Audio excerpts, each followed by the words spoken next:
பாகிஸ்தான் உளவாளி ஜாகிர் உசேனை 3 நாட்கள் போலீஸ் காவலில் விசாரிக்க சென்னை எழும்பூர் நீதிமன்றம் அனுமதி அளித்துள்ளது.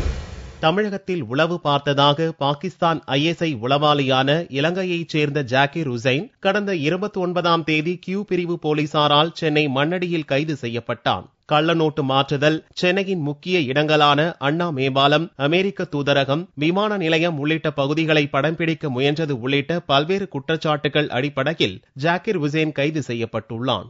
இந்நிலையில் மே 1ஆம் தேதி சென்னை சென்ட்ரலில் இரட்டை குண்டுவெடிப்பு நிகழ்ந்து இளம்பெண் பலியான விவகாரம் மேலும் பரபரப்பை ஏற்படுத்தியது. இந்நிலையில் போலீஸ் பிடியில் இருந்த ஜாகிர் உசேன் திங்களன்று சென்னை எழும்பூர் 13வது நீதிமன்ற நீதிபதி சுப்பிரமணியம் முன்பு ஆஜர்படுத்தப்பட்டான். போலீஸ் தரப்பில் 9 நாட்கள் காவலில் எடுத்து விசாரிக்க மனு தாக்கல் செய்யப்பட்டது. ஆனால் 3 நாட்கள் போலீஸ் காவலில் எடுத்து விசாரிக்க நீதிபதி சுப்பிரமணியம் அனுமதி அளித்தார். இந்தியாவின் பொருளாதாரத்தை சீரழிக்கும் வகையில் கள்ளநோட்டு புழக்கத்தை அதிகரிக்கவும் பல்வேறு நாசகார செயலில் ஈடுபடவும் திட்டமிட்டு சென்னைக்கு வந்த பாகிஸ்தான் ISI ஏஜென்ட் ஜாகிர் உசேனிடம் விசாரணையை தீவிரப்படுத்த போலீசார் திட்டமிட்டுள்ளனர். 3 நாள் போலீஸ் காவலுக்கு பின்னர் பல்வேறு விவகாரங்கள் வெளிச்சத்திற்கு வரும் என்று எதிர்பார்க்கப்படுகிறது.